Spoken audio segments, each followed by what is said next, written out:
अस्सलाम वालेकुम नाज़रीन, सियासत की खबरों में आप सबका इस्तकबाल है। सबसे पहले नजर डालते हैं आज की कुछ अहम सुर्खियों पर। मस्जिद अक्सा को तकसीम कर देने इजराइल का नापाक मंसूबा। जम्मू कश्मीर में मकानात व दवाखानों की तामीर नौ के लिए 745 करोड़ रुपए की इमदाद। मुजफ्फरनगर में मुसलमानों के लिए 3 मंजिला स्कूल का संग बुनियाद। टीआरएस सरपंच तप्पा रेड्डी पल्ली के शौहर का बहमाना कत्ल, अरकान खानदान का एहतजाज। हैदराबाद श्रीशैलम शाहराह पर ट्रैफिक आमद और रफ्त मुतासिर। चलिए नाजरीन, बढ़ते हैं खबरों की तफसील की तरफ। मशरिक़ व सतह में इस बात की रिपोर्ट गश्त कर रही है कि नाजायज मुमलिकत इजराइल मस्जिद अक्सा को मुसलमानों और यहूदियों में तकसीम करने का मंसूबा बना रहा है। इन रिपोर्ट्स के मंजर आम पर आते ही फ़लस्तीनी अवाम और ओहदेदारों में तशवीश व बरहमी की लहर दौड़ गई है। फ़लस्तीनी ओहदेदारों ने इजराइल के शैतानी मंसूबे की मजम्मत करते हुए इस खतरनाक तब्दीली पर तवज्जो ख्याल और गौर व फिक्र करने, अरब और इस्लामी हंगामी चोटी इजलास तलब करने पर जोर दिया है। फ़लस्तीन लिबरेशन ऑर्गेनाइजेशन मजलिस आमिला के रुकन अहमद ने इजरायली मंसूबे की सख्त अल्फाज में मजम्मत करते हुए कहा कि सहियोनी हुकूमत मस्जिद अक्सा में इंतहा पसंद यहूदी नौ आबादकारों के गैर कानूनी तौर पर जानवरों की झुंड की तरह घुस पड़ने और मस्जिद अक्सा की बेहुरमती के इर्तिकाब को जायज़ करार देने की मज़मूम कोशिश कर रहा है। इसी तरह मुसलमानों के क़िबले अव्वल को शदीद खतरा लाहक हो गया है। वैसे भी इजरायली हुकूमत मशरक़ी यरूशलेम को यहूदियाने के अमल पर बरसों से खुफिया और खुलेआम इक़दामात कर रही है, जिस पर आलम इस्लाम सिर्फ बयानबाजी को अपने फ़र्ज से सुबुकदोशी समझ रहा है, जबकि आलमी बरादरी मुजरिमाना खामोशी अख्तियार किए हुए हैं।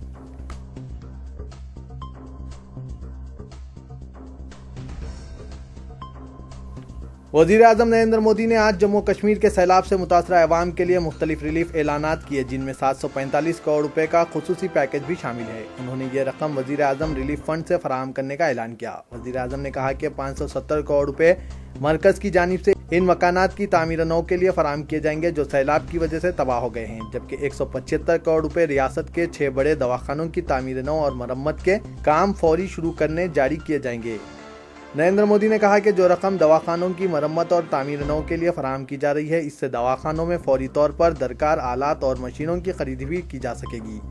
नरेंद्र मोदी ने चीफ मिनिस्टर उमर अब्दुल्ला से मुलाकात के बाद मीडिया से बात करते हुए कहा कि सैलाब में जिन अफराद के मकानात बुरी तरह मुतासिर हुए हैं, उन्होंने एक तजवीज़ पेश की है कि मकानात की तामीर और मरम्मत के लिए जो रकम मंजूर की जा रही है वो रात इनके बैंक अकाउंट्स में मुंतकिल की जाए, और वो इस तजवीज़ पर संजीदगी से गौर कर रहे हैं। वज़ीर-ए-आज़म ने कहा कि मरकज़ी हुकूमत रियासत को सैलाब के बाद संभलने के लिए हर मुमकिन मदद फराहम करेगी। उन्होंने कहा कि रियासती हुकूमत ने मरकज़ को 44,000 करोड़ के नुकसानात का तखमीना पेश किया है और मरकज़ी हुकूमत इसका जायजा ले रही है। उन्होंने कहा कि मुल्क इनकी हुकूमत बाज़ाबातकारी के कामों में रियासत के अवाम के साथ है। वज़ीर-ए-आज़म ने हज़ारों स्कूली बच्चों के लिए किताबों और नोटबुक्स की फराहमी का भी ऐलान किया है।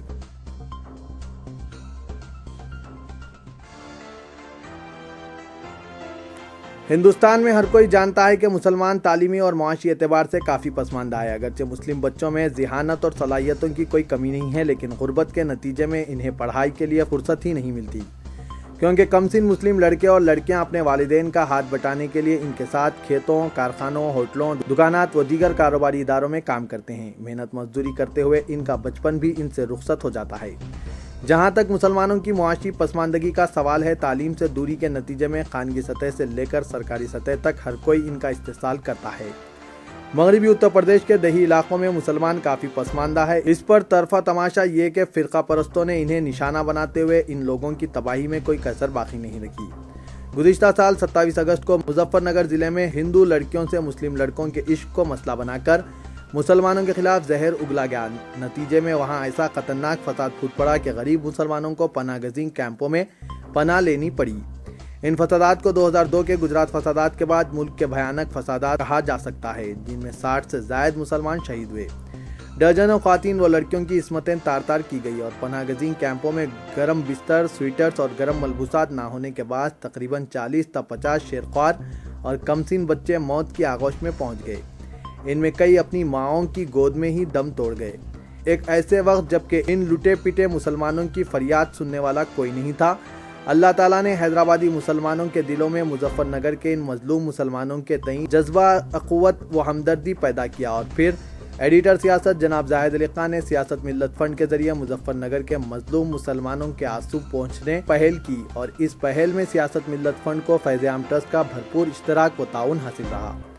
ناظرین، 9 ماہ قبل سیاست ملت فنڈ اور فیض عام ٹرسٹ نے مشترکہ طور پر مظفر نگر کے جوگیا کھیڑا میں فسادات سے متاثرہ خاندانوں کے بچوں کے لیے 2 اسکولز قائم کیے۔ آج اس اسکول میں 490 طلبہ و طالبات تعلیم حاصل کر رہے ہیں۔ انہیں اردو، انگریزی اور ہندی سکھائی جا رہی ہے۔ عربی کی تعلیم کا انتظام کیا گیا ہے۔ ساتھ ہی کمپیوٹر کورسز کے علاوہ خواتین اور لڑکیوں کو ووکیشنل کورس بھی سکھائے جا رہے ہیں۔ خوشی کی بات یہ ہے کہ 9 ماہ قبل اسکولوں میں شریک ہونے والے یہ بچے اب اردو پڑھنے کے قابل ہو گئے ہیں۔ ان میں کافی مثبت تبدیلیاں آ سکتی ہے۔ فسادات سے قبل ان بچوں کے ماں باپ مقامی جاٹوں کے کھیتوں میں بندھوا مزدوروں کی حیثیت سے کام کرتے تھے۔ بتایا جاتا ہے کہ جاٹوں کے گنے کے کھیتوں میں ان غریب مسلمانوں کی یہ تیسری نسل تھی جو بندھوا مزدور کی حیثیت سے کام کر رہی تھی۔ لیکن فسادات میں اگرچہ مسلمانوں کو زبردست جانی و مالی نقصان ہوا، لیکن انہیں جاٹ برادری کی بندھوا مزدوری اور غلامی سے آزادی مل گئی۔ بہرحال سیاست ملت فنڈ اور فیض عام ٹرسٹ کے زیر اہتمام چلائے جا رہے اسکولوں میں بچوں کی حاضری کا فیصد 90 ہے۔ بچوں کی اس طرح پابندی سے اسکول آنا حوصلہ افزا بات ہے اور ایسا محسوس ہوتا ہے کہ مقامی مسلمانوں میں تعلیمی شعور بیدار ہو چکا ہے۔ ایڈیٹر سیاست جناب زاہد علی خان کی قیادت میں، جس میں فیض عام ٹرسٹ کے سیکریٹری جناب افتخار حسین، جناب رضوان حیدر، ٹرسٹی ڈاکٹر معین انصاری اور مینیجنگ ایڈیٹر سیاست جناب ظہیر الدین علی خان و دیگر شامل تھے۔ حال ہی میں مظفر نگر کے جوگیا کھیڑا کا دورہ کرتے ہوئے سیاست ملت اسکول کی کارکردگی کا جائزہ لیا، جس پر پتہ چلا کہ جوگیا کھیڑے کے اطراف و اکناف کے مسلم موازات میں لوگ اسی طرح کے اسکولز قائم کرنے کی درخواست کر رہے ہیں۔ جناب زاہد علی خان نے جوگیا کھیڑا میں وہاں کے پردھان اقبال خان کی اراضی پر 3 منزلہ اسکول کی تعمیر کا سنگ بنیاد بھی رکھا۔ اس تقریب میں سیکریٹری فیض عام ٹرسٹ جناب افتخار حسین مہمان خصوصی تھے۔ جناب زاہد علی خان نے اس موقع پر اپنے خطاب میں کہا کہ سیاست ملت فنڈ اور فیض عام ٹرسٹ کی جانب سے مظفر نگر میں شروع کیے گئے ان اسکولوں نے مغربی یوپی کے مسلمانوں میں تعلیمی تحریک کی شکل اختیار کر لی ہے، اور سب سے اچھی بات یہ ہے کہ ہر ماں باپ اپنے نونہالوں کو زیور تعلیم سے آراستہ کرنا چاہتے ہیں۔ انہوں نے یہ بھی کہا کہ تعمیر کیے جا رہے اسکول سے علاقے کے مسلمانوں کو زبردست فائدہ ہوگا۔ اس سلسلے میں ایڈیٹر سیاست نے مقامی پردھان اقبال خان کی ستائش کی۔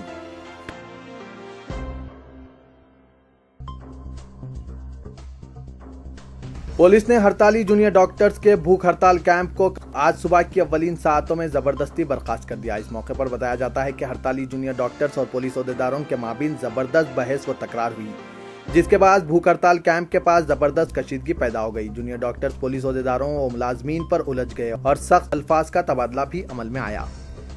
جونیئر ڈاکٹرز بالخصوص تلنگانہ حکومت کی جانب سے انہیں 1 سال دیہی علاقوں میں خدمات کو لازمی قرار دینے کی مخالفت کرتے ہوئے ان احکامات کو منسوخ کرنے کا مطالبہ کیا۔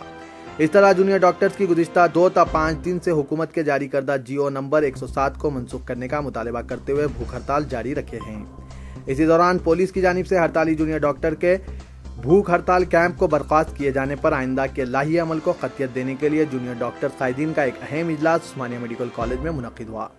اس اجلاس میں جونیئر ڈاکٹرز نے اپنے مطالبات کی یکسوئی تک اپنی جدوجہد کو جاری رکھنے کا فیصلہ کیا اور اس بات کا اعلان کیا کہ حکومت کی جانب سے ہڑتالی جونیئر ڈاکٹرز کو دی جانے والی دھمکیوں سے کوئی بھی خوفزدہ ہونے والا نہیں ہے اور حکومت کی دھمکیوں کا بھی منہ توڑ جواب دیا جائے گا۔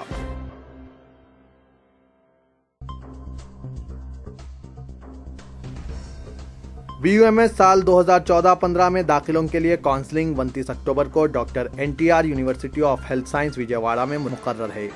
ایسے امیدوار جو جسمانی طور پر معذور ہوں وہ صبح 9 بجے شخصی طور پر موجود رہیں۔ دیگر تمام امیدواروں کے لیے کاؤنسلنگ صبح 10:30 بجے شروع ہوگی اور بمسٹ میں اول تا آخر رینک حاصل کرنے والے امیدوار تمام اصل اسنادات کے ساتھ موجود رہیں گے۔ اس کے علاوہ انہیں 1000 روپے کاؤنسلنگ فیس ادا کرنی ہوگی۔ جن امیدواروں کو عبوری طور پر منتخب کر لیا جائے انہیں 3200 روپے یونیورسٹی فیس بشکل DD کسی بھی قومیائے ہوئے بینک سے بنام registrar doctor NTR university of health science Vijayawada ادا کرنا ہوگا۔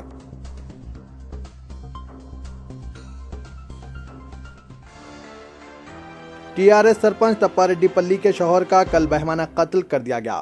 تفصیلات کے بموجب حلقہ اسمبلی اچمپیٹ کے منڈل و تگور کے ایک گاؤں میں کل صبح 37 سالہ ترپتیا کھیت گئے ہوئے تھے۔ وہ کافی دیر تک واپس نہیں پہنچے جس پر ارکان خاندان کو تشویش ہوئی، چنانچہ وہ کھیت گئے جہاں دیکھا کہ ترپتیا کی نعش خون میں لت پت پڑی ہوئی ہے۔ انہیں कुल्हाड़ियों से हमला करके निशाना बनाया गया। अरकान खानदान ने तिरुपतिया की अहलिया को फौरी इत्तला दी। पुलिस ने मुकाम वारदात पहुंचकर नाश को कलवाकुर्ती मुंतकिल किया और वाक़े की तहकीकात का आगाज़ कर दिया। तिरुपतिया के रिश्तेदारों ने कातिलों की गिरफ्तारी तक आखिरी रसूमात अंजाम न देने का फैसला किया था और उन्होंने हैदराबाद श्रीशैलम शाहरा पर एहतजाज शुरू किया, जिसकी वजह से ट्रैफिक की आमद और रफ्त मुतासिर हुई और इस शाहरा पर गाड़ियों की तवील कतारें देखी गई। कत्ल की वजह हनूज मालूम ना हो सकी। पुलिस ने सूरत हाल को देखते हुए सिक्योरिटी के मौसर इंतजाम किए थे। इसके अलावा शाम में पोस्टमार्टम के बाद तिरुपतिया की नाश विरसा के हवाले कर दी गई। नाज़रीन, मैं मोहम्मद असलम हुसैन अब आप सबसे इजाज़त चाहता हूँ। इंशाअल्लाह कल फिर कुछ नई खास खबरों के साथ हाजिर होऊंगा। तब तक के लिए अल्लाह हाफिज़।